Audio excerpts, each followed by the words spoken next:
Okay.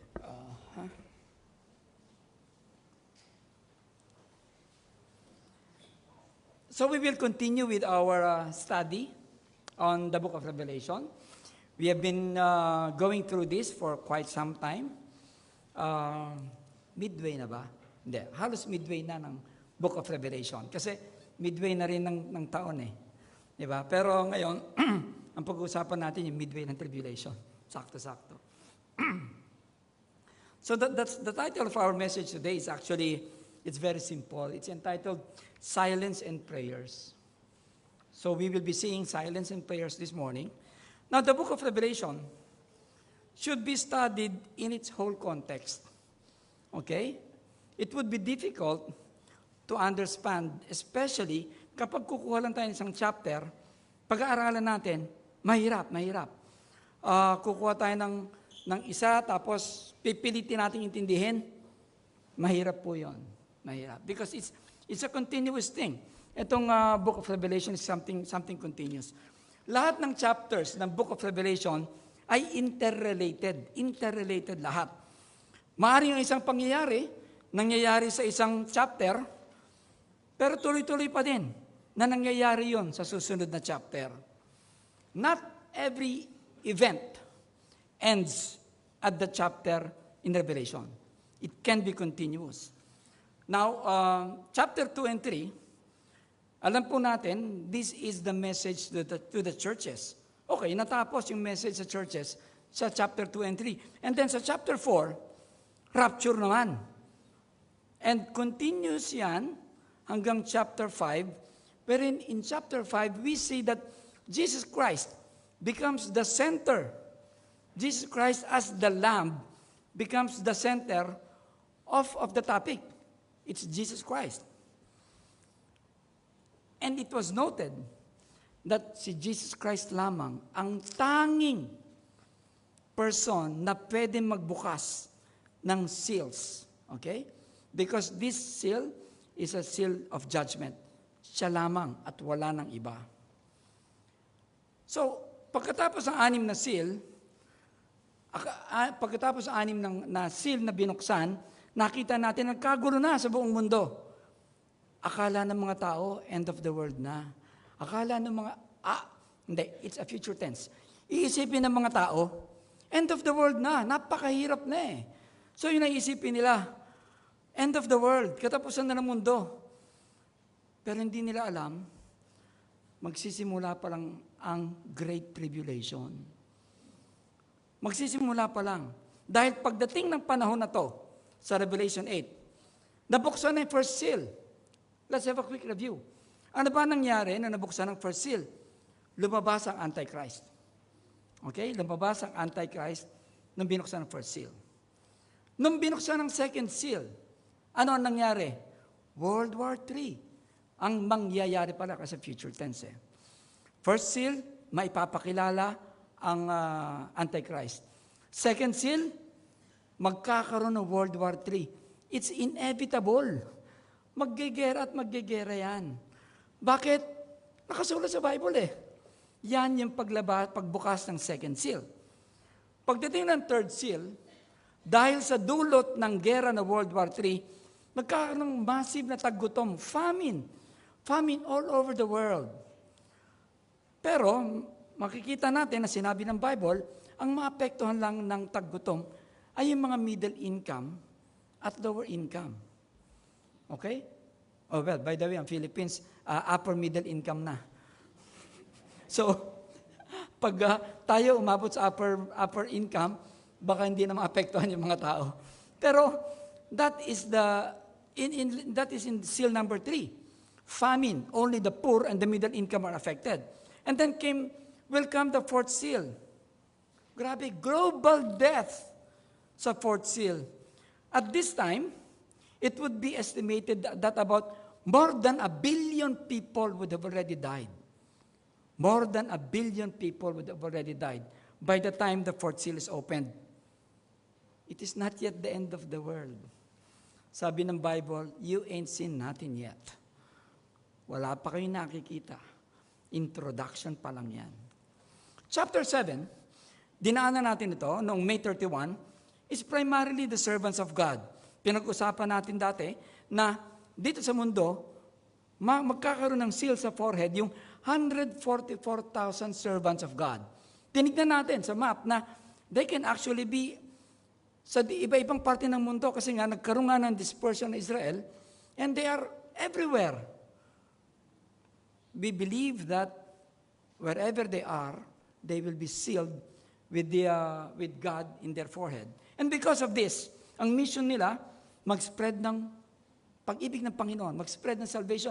And because of that, we saw in Revelation 6 that nations of different tongues, thousands and thousands would come to the Lord dahil sa 144,000 servants. So marami na naman ang masasave during the time of tribulation. Today, we will go to Revelation 8. It has been considered to be the Great Tribulation. So I would like to invite all of you to please stand up. Open your Bibles to Revelation chapter 8. And we will only be reading chapter 1 to 5 because if we will be studying the whole book today, baka kayo mismo mag-declare kayo ng gera dahil sobrang tagal. Pero hindi. Okay, so it's Revelation 8, 1 to 5. Just like before, please read it with your eyes, but I will read it aloud. Revelation 8, 1 to 5. And when he had opened the seventh seal, there was silence in heaven about the space of half an hour. And I saw the seven angels which stood before God, and to them were given seven trumpets.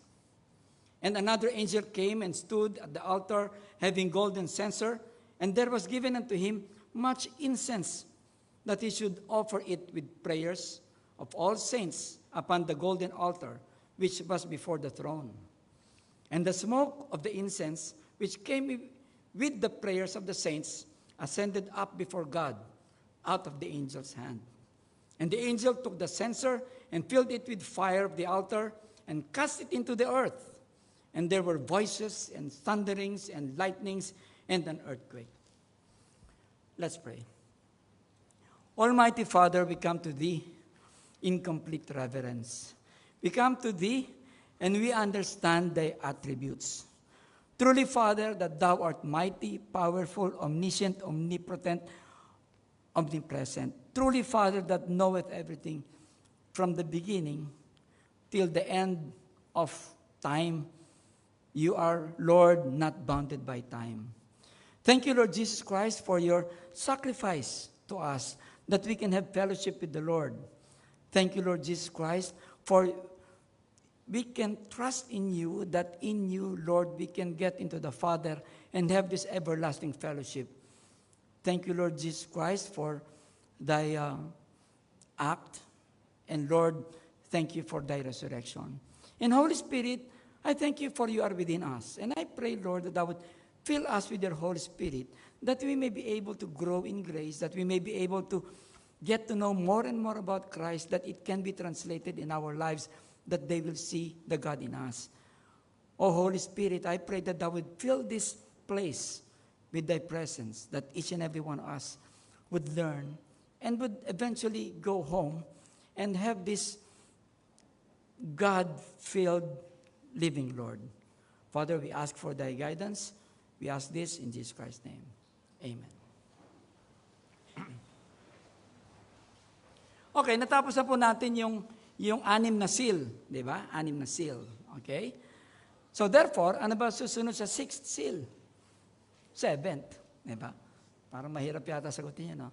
But follows the sixth is the seventh seal. Well, as one studies the book of Revelation, makikita po natin na sa book of Revelation, there will always be two scenarios, okay? Yung isang scenario, nangyayari sa earth, yung isang senaryo, nangyayari sa heaven. So when we study the Revelation, dapat alam natin kung saan ang senaryo pag binabasa natin yon. Because there will always be two scenarios, on the earth and in heaven. Example, chapter 2 and 3, yung message to the church. Saan ito? Saan ito nangyayari? Sa earth o sa heaven? Sagot kayo. Earth. Okay, sa earth. Kasi nandyan yung mga churches, di ba? Sumunod, sa chapter 4 and 5, rapture. And then, rapture, John finds himself in heaven. So where is the scenario? Heaven. Okay? So, from earth, nagkaroon ng scenario ngayon sa heaven. There we read, the 4 living creatures. Ang sinabi ng ang description ng King James, beasts. Pero parang nakakatakot kasi ang beast, di ba? So, ang mas magandang translation is living creatures. Living creatures, aka angels. Okay? So, we read there, the 4 living creatures known as the angels. Dito po natin nakita that they don't stop praising God. They don't stop praising God. They continually say, praise God, glory, praise God. Tuloy-tuloy po yun. And then we have also read that there are 24 elders near the throne of God, 24 elders. And then, the scroll was introduced. Jesus Christ is the only one that is worthy to open the seal. Now, chapter 6, the first 6 seals were opened. Saan ba nangyari yon? Yung mga seals na yon, nung inopen? Earth or heaven? Saan ba na-introduce ang Antichrist? Saan ba ang gera? Saan ba ang famine? Earth. Diba?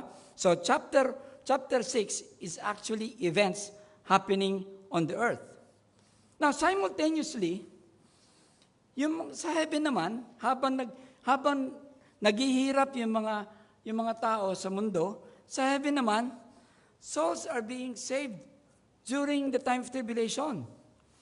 Kasama na po yung mga masasave during the tribulation, papunta sa heaven, and simultaneously, nangyayari, may events of joy in the presence of the Lord sa heaven, and there are events of chaos happening on earth. Now, Revelation 8 is the opening of the 7th seal, which is silence in heaven. Grabe. The chapter opens with silence in heaven. That will eventually end up in the judgment. Okay, silence in heaven. We read Revelation 8, 1-2. It says, you may open your Bibles, you may put your finger on Revelation 8, and because we will be going verse by verse hanggang Revelation 5 lang. The other verses, I will give it, but in Revelation 8, you look at it as we talk about it. Revelation 8, verse 1. And when he had opened the 7th seal, there was silence in heaven about the space of half an hour. Specific, Silence, 30 minutes. Di ba?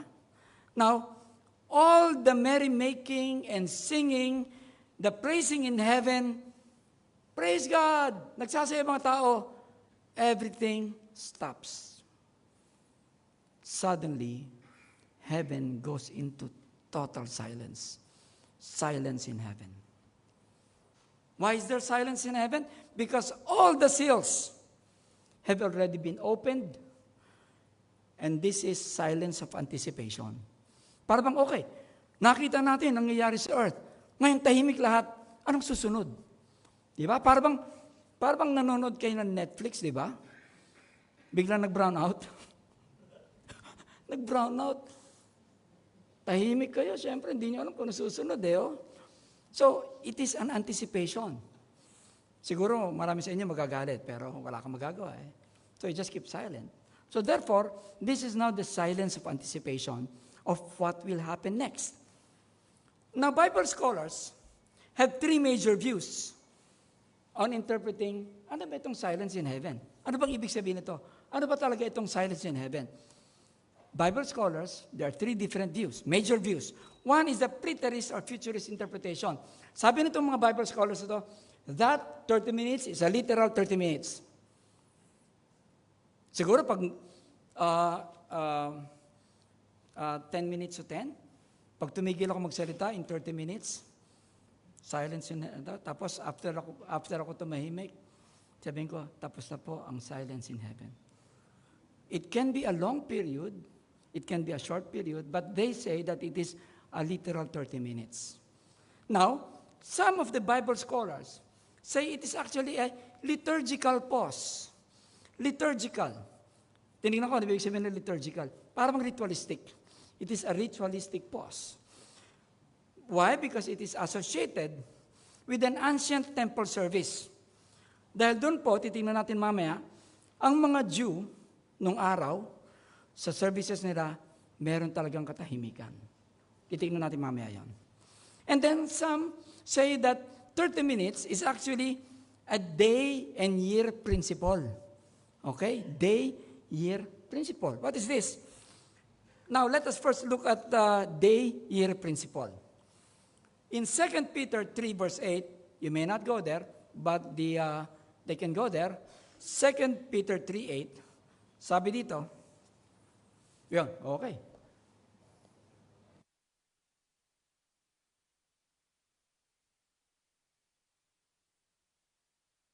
Ignorant. Tayo sinasabihan yan.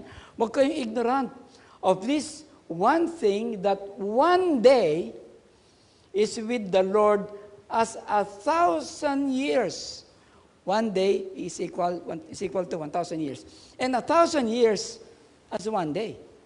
So based on this verse, came the day-year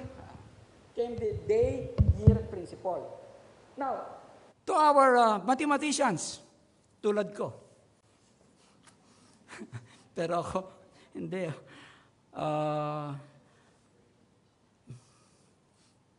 Tres ba ako nun? Yung grade ko. Pero, huwag natin pag-usapan yung grade ko sa math. Pero, if you do the math, if one day is 1,000 years, and 1,000 years is 365,000 years, you divide it by 24, do the math, eventually it will come up as 1/2 prophetic hour or 30 minutes of prophetic hour is equal to 7.5 days. Ang ganda. Diba? 7 has always been the number of the Lord. So, sabi nila, itong 30 minutes na to is equal to 7.5 days. Okay. So therefore, the silence in heaven is about 7.5 days. Isipin na lang natin, kapag nangyari ngayon, yung silence in heaven, pagkatapos ma-devastate ang buong mundo, tahimik lahat ng 7.5 days. Yon ang liturgical po. Ayun ang day-year principle. Now, ano ba talaga? 30 minutes? Ano ba talaga? It's just a symbolic? Ano ba talaga? 7.5 days? The answer is, we do not know. Diba? We do not know. We will know when we get there. Now, silence in heaven and 7 days. Tingnan natin if there is any parallelism. Matatandaan niyo pa na may pangyayari sa Old Testament na sinabihan ng mga Panginoon, you shut up. Hindi ganon. Pero sinabi, tumahimik kayo. Okay? Do you remember of any occasion in the Old Testament like that? Hindi sila pwedeng magsalita at ang maaring madinig lamang nila yung tunog ng tambuli. Toot! Yun lang ang pwede nila madinig for 6 days. Naalala niyo ba yon? Ang Israel, sa pamumuno ni Joshua, dadaan sila, papasok sila sa Jericho. Ang Jericho ay may pader na makakapal. Nung nagpunta ako doon sa aking panaginip, nakita ko makapal. Pero panaginip lang yon. Pero these are really fortified walls of Jericho. Imagine, papasok sila. Sa Joshua 6, ipinangako na ng Panginoon na papasukin nila, tulupigin nilang Jericho. But the problem was, napakakapal ng kanyang walls. So they marched, what did they do? They marched around Jericho for 6 days. They were not allowed to talk. Sabi ng Panginoon kay Joshua, tell them not to talk. Okay? Sabi ko nga, siguro kukunti ang babae doon. Hindi, biro lang yun. Biro lang yun. Biro lang yun. No offense. Meron nga ako narinig na, joke na lang ito, pero sabi, nauna raw ang mga lalaki sa heaven ng 30 minutes. Kasi tahimik daw ang heaven ng 30 minutes. Okay. Hindi yan ang message. Okay? Naalala ko lang. Pero, ang sinabi ni Joshua, Nobody should talk. Ang madidinig lang natin, yung tambuli, yung horn of the, iikot sila, 6 days. And then on the 7th day, what was the instruction?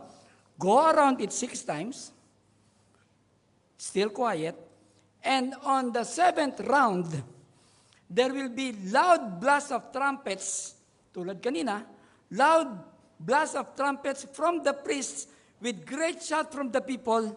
And what happened? The impenetrable fortress of Jericho fell down by itself. Grabe. Now, what is the parallelism in Revelation 8?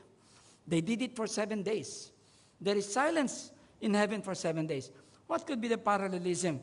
In 1 John 5, John was talking to the believers, and he was teaching about how to overcome the world. So sa 1 John 5, nagtuturo siya. Paano ba natin hindi tayo mamuhay na makamundo? Nagtuturo siya. And then in verse 19, 1 John 5:19, sabi, we know that we are of God, and the whole world lies in the power of the evil one. Yan. And we know that we, believers, are of God, and the whole world lieth in wickedness. So therefore, the whole world is controlled or is influenced by the evil one. Therefore, nowadays, as we speak, there will always be 2 sides. One, you are on the side of God, and the other one, you are under the influence of Satan. Dalawa lang. Sabi, we, mga sa Diyos, at yung mga na-influence ng wicked one. Okay. The ruler of this present world is the evil one. The ruler of this present world is the evil one. Satan is the major influence of this broken world because of the fall of man. Ano po ba ang June? June has been considered by many as the Pride Month. Pride Month. Alam niyo na kung nabigay sabihin ng Pride Month, di ba? Sabi, ito yung month daw ng mga LGBTQRXZ. Di ba? Pride Month. Is this godly influence or satanic influence? July 1, 2026. We woke up. People were going to the street. People were going into EDSA. Bakit? To protest against the government.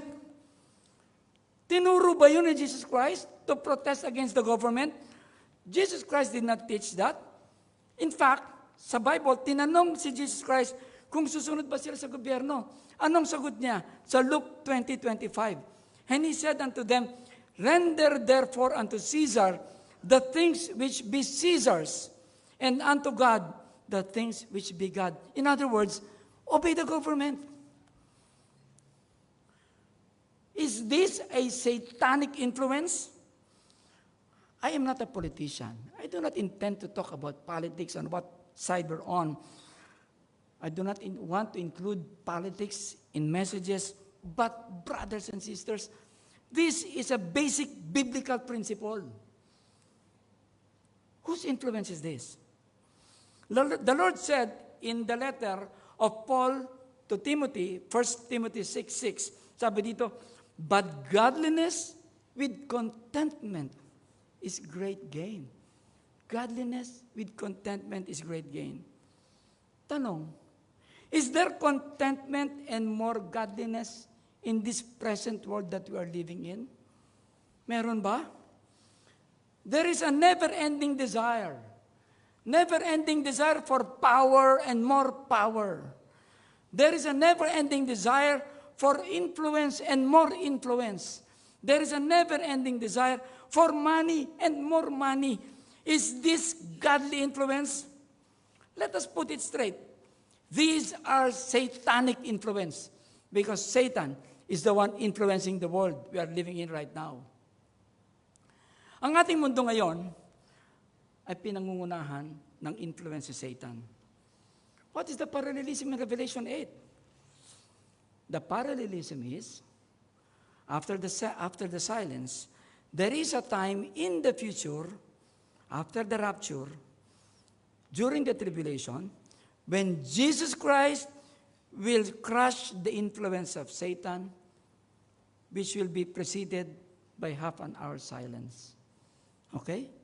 So, yung half an hour silence, the parallelism in Jericho is, we keep quiet because eventually Jesus Christ will crush the influence of Satan. Now, when the final trumpet and the bowls of judgment will be finally made, it's future tense, kapag naibigay na lahat ng judgment, it will be the end of this corrupt global system influenced by who? Influenced by Satan. The half an hour silence can also be considered as liturgical pause or ritual pause. Dahil po sa ancient Hebrew practice, sa ancient Hebrew worship, there is always time for silence. Okay? Yung pong silence na yan, pag nag-worship sila, hindi yan empty silence. Hindi yan palagi nakaupo lang. O tahimik, no? It is an active, sacred space to bridge the gap between human words and divine presence. Okay. Ang katahimikan during the Hebrew worship ay nagdedeklara ng attributes ng Panginoon. Dahil ang katahimikan ay nagpapaalala ng power at sovereignty ng Panginoon sa mga tao. In fact, in Habakkuk 2:20, it says there, Habakkuk 2:20, but the Lord is in His holy temple, and let the earth keep silence before Him. The Lord right now is in His holy temple, and let us be silent before Him. Now, doon po sa ancient Hebrew worship, silence is a signal, pag tumahimik na sila, na yung mga tao, titigil ng makinig. Kung sino man ang nagbabasa, titigil na sila. And then they turn their hearts upward for prayer. That is the time they will pray when it is silent. In ancient Jerusalem, ang pinaka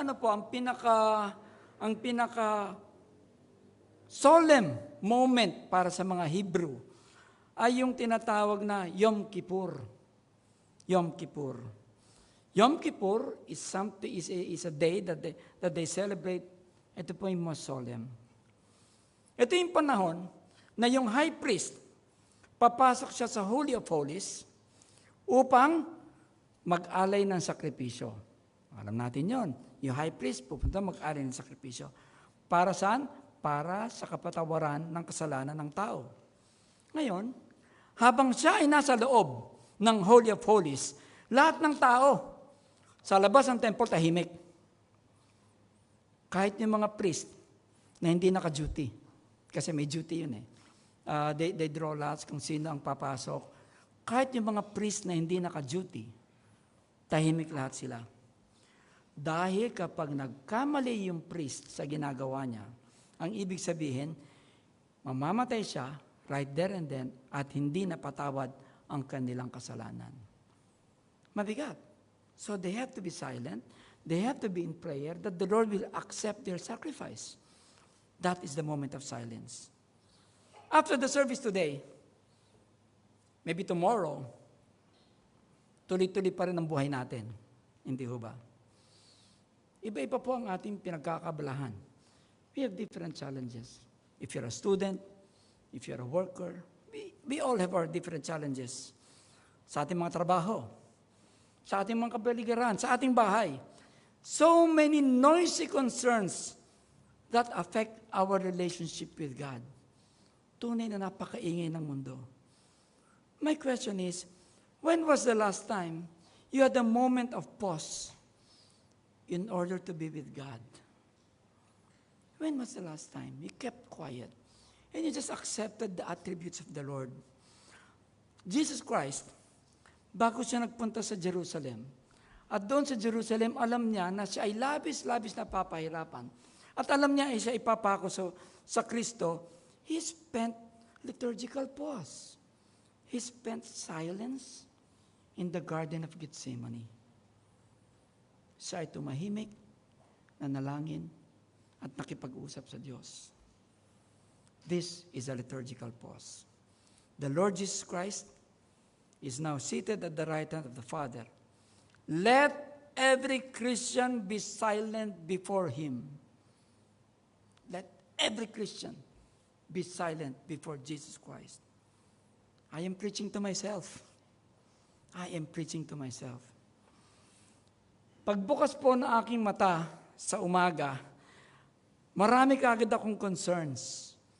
Meron bang balita na nangyari habang ako natutulog? Di ba? Tingin, cellphone. Gumanti ba ang US nang binomba ng IRGC yung isang civilian ship? These are actually concerns, di ba? Paggising, nandiyan pa rin ba yung mga nagrarally sa EDSA? Gagawa na naman ba ng katakot-takot na traffic? Concerns. Kumusta ang stock market? Di ba? Giginhawa ba o hihirap ang buhay? Concerns. Magkano kaya ang presyo ng gasolina ngayon or next week? Concerns. Anong klaseng operasyon ang gagawin ko mamaya? Dito ba ako papasok? Ito ba gagawin ko? My concerns. May deadlines ba ako ngayon? Saan ba yung meeting ko ngayon? We all have our concerns. These are common noise that I get. I need a liturgical pause. I need to be silent with God. Maaring meron dito sa atin ngayon, nasa isang matinding pagsubok. Paano gagawin ko? How do I do this? How do I do that? These are big and small noise. You need to be silent with God. You need to continue being filled with the Holy Spirit and learn from Jesus Christ through the Bible. We need liturgical pause. Brothers and sisters, kahit wala kang pagsubok ngayon, kahit anong taas pa ng posisyon mo sa inyong trabaho, you may be the CEO, or you may be the lowest in your office, kahit gaano ka ka-busy, we need to be silent with God. Because God is in His holy temple, and let the earth keep silent before Him. Mangyayari ito sa heaven, and we need to be silent with God likewise. Kaibigan, kung hindi ka pa sigurado kung ikaw ay pupunta sa langit o sa impyerno kapag ikaw ay namatay, alam mo ba, you, remember this, you will never find peace. You will never find peace in this very noisy world. Why? Because it is under the influence of Satan. Hanggat hindi mo ibibigay ang buong tiwala mo kay Jesus Christ, until you surrender your life to Jesus Christ, you will never have peace. Pagkatapos po ng service, somebody of us can talk to you and show you how you can have peace by totally trusting Jesus Christ as your Savior. In Ephesians 2:14, sinabi dito, Ephesians 2:14. So, for He is our peace, who hath made both one, and hath broken down the middle wall of partition between us. He is our peace. Who is that He? Jesus Christ. So, if you do not have Jesus Christ, what do you not have? Peace. Diba? John 14:6 says, I am the way, the truth, and the life. No man cometh unto the Father but by me. Magkakaroon ka ba ng kapayapaan kung hindi ka sigurado na ikaw ay pupunta sa langit? Walang kapayapaan. Diba? Let's go back to the half an hour. The half an hour silence in heaven, whether it is a literal 30 minutes or 7.5 years, it is a demonstration of extended grace from God. Imagine, extended grace from God. Nangyari na, kunwari 7 days, nangyari na, nagkagulo na ang mundo, tumahimik ang heaven. Kung ikaw hindi mananampalataya, ano iisipin mo? Pagkatapos ang makita ang pagkasira ng earth na hindi pa nagsisimula, nakita mo tahimik ang heaven, anong iisipin mo? This is extended grace. People will, I just assume, people will eventually realize that Jesus Christ, who is revealed in the book of Revelation, is the one true God. And they will come to Jesus Christ for salvation. Imagine, laging extend ang Panginoon para magsisi yung mga tao. It is a time when unsaved people can still make a choice. Would you make a choice today to follow and totally trust Jesus Christ? Let's go to the next verse, Revelation 8:2. And I saw the 7 angels which stood before God, and to them were given 7 trumpets. Ganda, no? They were given 7 trumpets. In the Old Testament, there are different terms that pertain to the tribulation. Different terms. Jeremiah 30 verse 7. Don't go there. Ang description nito, time of Jacob's trouble. Jeremiah 30 verse 7. Time of Jacob's trouble. Sa Daniel 9, 24 to 27, anong tawag sa panahon ng tribulation? 70th week of Daniel. Doon sa Isaiah 34:8, anong tawag? Day of the Lord's vengeance. Lahat ito pertaining to the tribulation. Pero ang pinakamaganda kay Zephaniah. Zephaniah 1:14 to 16. You may go there. Zephaniah 1:14 to 16. He is the prophet that really described about the great tribulation. So sabi dyan, and the great day of the Lord is near. So, great day of the Lord, it is near, and hasted greatly, parating na raw, even the voice of the Lord, the mighty man shall cry there bitterly. The day of wrath, day of trouble and distress, day of wasteness and desolation, day of darkness and gloominess, day of clouds and thick darkness, a day of the trumpet. Diba? Day of the trumpet. So therefore, this would not correlate with what we're studying.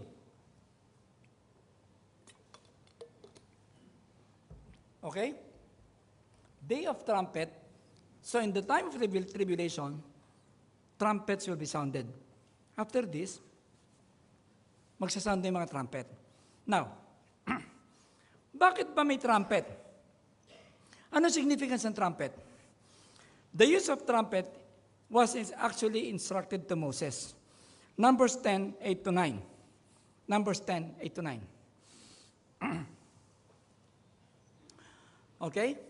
And the sons of Aaron, the priest, shall blow with the trumpets, and they shall be to you for an ordinance forever. Forever. So mayroon forever throughout your generations. Ito gagawin nyo forever. Next. And if you go to war in your land against the enemy that oppresseth you, then, if you go to war in your land against the enemy that oppresseth you, sino ba nag-oppress sa atin ngayon? Satan, di ba? Then ye shall blow an alarm with the trumpets. Blow with the trumpets. And ye shall be remembered before the Lord your God, and ye shall be saved from your enemies. So this one, the blowing of trumpets, is actually an instruction to Moses, such that when the trumpets are sounded in Revelation 8, God steps in. Sabi, you will be remembered. When the trumpets are blown, God steps in and gives judgment to the enemies of the Lord. Yung pong first 6 seals, yung sinabi natin kanina, yung Antichrist, World War III, pinayagan ng Panginoon yon so that man will destroy his fellow man. Walang active participation ng Panginoon dun sa first 6 seal. But on the 7th seal, God takes active role. So, mas matindi. Now, verse 3, Revelation 8:3. And another angel came and stood at the altar, having a golden censer, and there was given him much incense, that he should offer it with the prayers of all saints upon the golden altar, which was before the throne. So, habang tahimik po ang langit, nakita naman ni John na may isang anghel na may hawak ng golden censer. Okay, nakita niya habang tahimik ang langit. Okay? So therefore, kung tahimik ang langit, nakita ni John, merong angel, so lahat, naturally, will be watching that angel. Nakita nga niya. And ito na naman, in the Old Testament, incense is offered up to God. Ang galing yan, daming connection.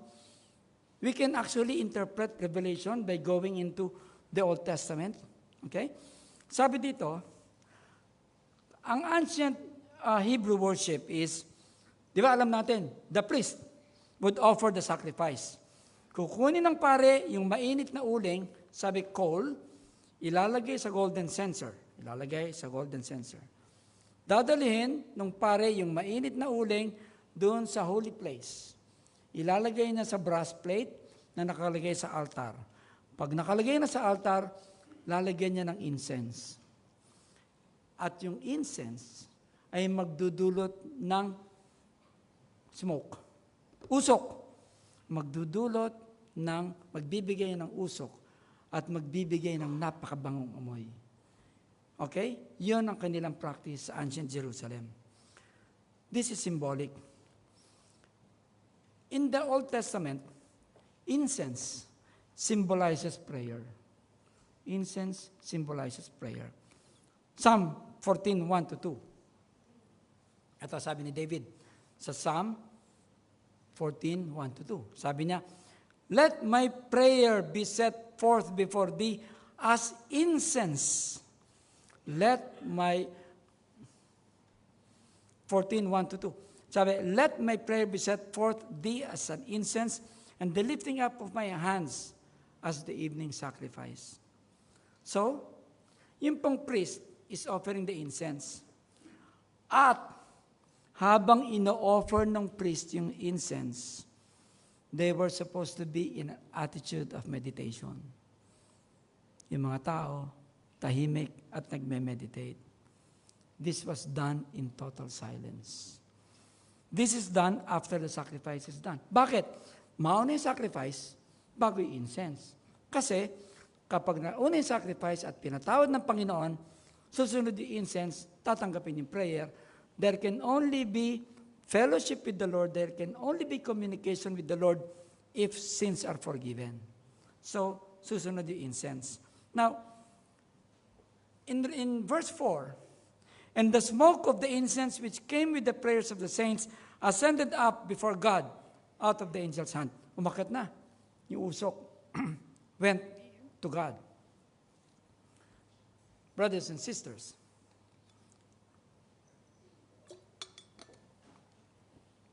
for 2,000 years now, this is 2026, for 2,000 years, we have been praying. Christians have been praying. What are we praying for? And what should be praying for? Thy will be done on earth as it is in heaven. It's the Lord's Prayer. Sabi, pinagdarasal natin, thy will be done. Question, paano ba namatay ang mga apostles? Most of them were martyred. Si Peter, nakatiwarek, merong sinibak, merong pinakaulo. It's only John, Apostle John, na hindi ma-document yung kanyang pagkamatay. But almost all of them became martyrs. We have seen that in Revelation chapter 2, dun sa age of Smyrna, napakarami, pinag-usapan natin dati yun, napakaraming Christians na naging martyrs.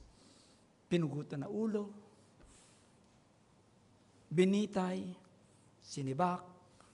All of them died for the cause of Christ. All of them, sinasabihan, itanggi mo si Jesus Christ, makakalaya ka. Hindi nila itinanggi si Jesus Christ. All of them became martyrs. they were persecuted and martyred. Dito sa Revelation 8, this is the time that their death is given justice. Mabibigyan na ng hustisya ang kanilang pagkamatay. Bakit? This is an answer to their imprecatory prayer. Alam niyo ba imprecatory prayer? Yung imprecatory prayer, yun yung ang dasal mo mamatay na yung iba. Okay? Ang dasal mo, Panginoon, let them be beside Satan. Ganon. In fact, there is an example there in Psalm 109, 1 to 14, but we will not go there. There is such thing as imprecatory prayer. Okay? You wish that they were dead. Okay? Now, yung ba dapat ang attitude natin ngayon? Yung mga nangapi sa atin, we wish they were dead. No. Because we are on the time, on the age of dispensation. We are on the time of the age of grace. Dapat, sabi sa Bible, ipagdasal natin yung mga nangapi sa atin. But, during the time of tribulation, pwede nang ipaghiganti yung mga ganon. Okay? Imprecatory prayer. Sa imprecatory prayer, you wish bad for your enemy. Tandaan natin. Revelation 6:10. Puntahan natin doon. Revelation 6:10. Revelation 6:10. And they, who are they? Ito yung mga pinatay during the early part of tribulation, saying, How long, O Lord, holy and true, dost thou not judge and avenge our blood on them that dwell on the earth? Sa Tagalog, hanggang kailan, Panginoon mo kami paghihigante? Hindi paghihigante. Yun ang prayer nila. Di ba? Now, Christians, I hope this would include you. Because I accept, I don't always say this. But we have been praying that thy will be done, O Lord, as it is in heaven. Now, gusto mo bang, tanong ko ganito, gusto mo bang si Jesus Christ ang mamuno sa mundo instead of Satan? Yes or no? Tingnan ko na rin. How many would say yes? Raise your hand. Gusto mo bang si Jesus Christ ang mamuno sa mundo instead of Satan? Yes. All of us would say yes. Ito yung sinasabi natin, thy will. Yung gusto mo, Panginoon, ang mangyayari sa heaven at sa earth. Kailan mangyayari ito? Mangyayari lamang ito kapag natapos na ang tribulation during the millennial period. Because during the millennial period, Christ will physically come down here and rule with the rod of iron on the earth with the saints. Okay? So when we pray, thy Lord, thy will be done, it's just like saying, Panginoon, ikaw nang mamuno sa mundong ito. Okay? It's just like saying, Panginoon, dumating ka na. I pray that we should be remembering that because we do not want the influence of Satan in this world. Ikaw ba? Ayaw mo bang magsimula ng millennial kingdom?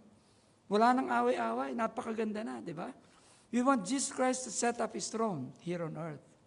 We want Jesus Christ to rule and not Satan. We are praying for this moment. Now, prayers are offered up to God before the final judgment begins. Ang panalangin ng mga naging at magiging martir sa panahon nito hindi pa nasasagot. Pero sa Revelation 8:5, sasagutin na ng Panginoon. Okay? Kaya nga makita natin na sa verse 5, and the angel took the censer and filled it with fire of the altar and cast it on the earth, where there were voices and thunderings and lightnings and earthquakes.